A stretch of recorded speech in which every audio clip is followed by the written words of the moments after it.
Hello Aqua friends, welcome to my channel. My name is Nicole and today I have this lovely sunset over a lake. The colors that I chose are the ISO Yellow Deep, quinacridone Gold, Burnt Sienna, Burnt Umber, and some sepia. So we're going to start off by wetting our paper really well. And we're going to be working wet on wet, spraying our paper and tilting our paper to let the colors mingle. Now you can definitely do this in a 2-layer painting, but I ended up doing 3 layers so that I can get that vibrant golden undertones. As you know, watercolor will dry about 25% lighter, and all these wonderful golden colors that you see right now will fade, and they're not going to be as golden once it dries, unfortunately. As you know, I love vibrancy, and I do love to layer my colors. So this is the first layer. I'm putting it on, I'm spraying, I'm tilting the board. I'm tilting in the direction that the waves and the sunset goes.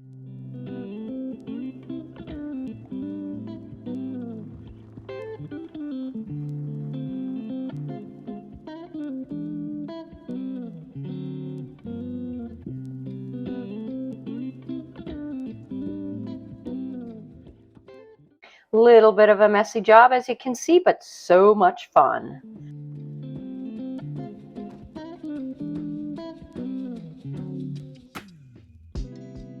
There are a lot of darker colors on that lower right hand side, so I'm adding a lot more of my burnt sienna on that side.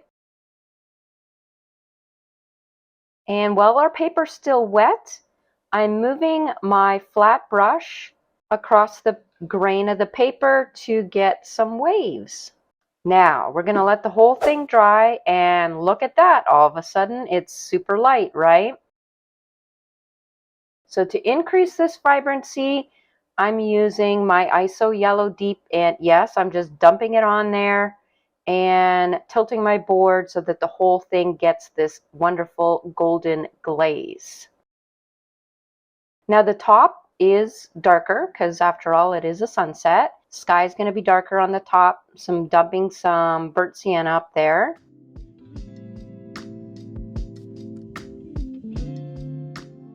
A little bit more of the burnt sienna in the waters.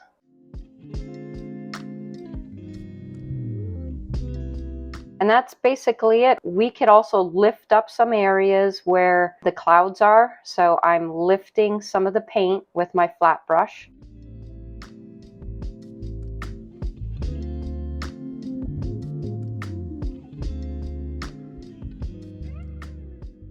And then pretty much we just have to let it dry again. So once it's dry, I'm going to make the landmass in the background using the same colors that we've used all along, mixing some burnt umber with some sepia.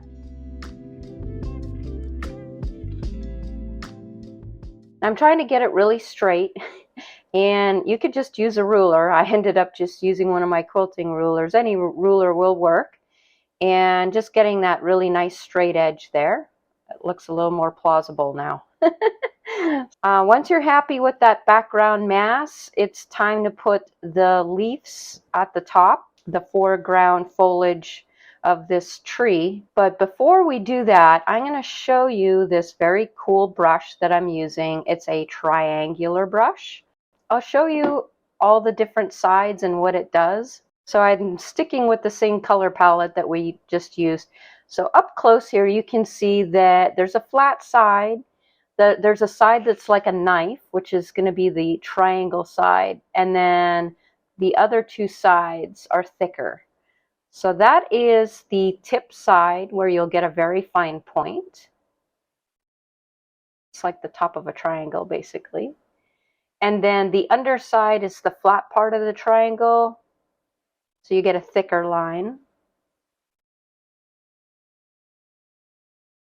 And then I'll show you what it looks like when you work on the sides. So on either side, you will have a thicker line. So it's a very versatile brush. You get a lot of different strokes. and it makes really pretty foliage. I'm using the side, I'm pressing light, then pressing hard through the belly of the brush. That's the fat section that you see. And then you let the pressure up a little bit and you come back to a fine point. It does require a bit of finesse and it just requires practice. I'm just showing you some different like leaf shapes that you can make. So I would suggest practicing. You definitely don't need a triangular brush for this. You could use a round brush. You could use whichever brush your heart desires to create these leaves. You definitely don't need a triangular brush. I have been practicing and I thought I would introduce it and show you some fun options.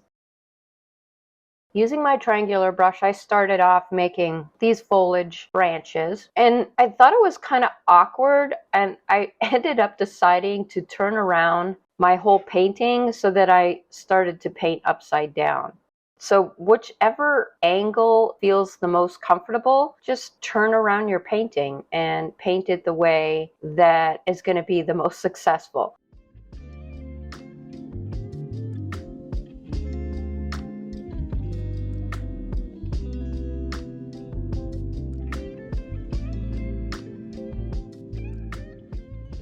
And I'm just having fun with it. I'm not following, the reference photo exactly. I'm just trying to make some pretty leaves.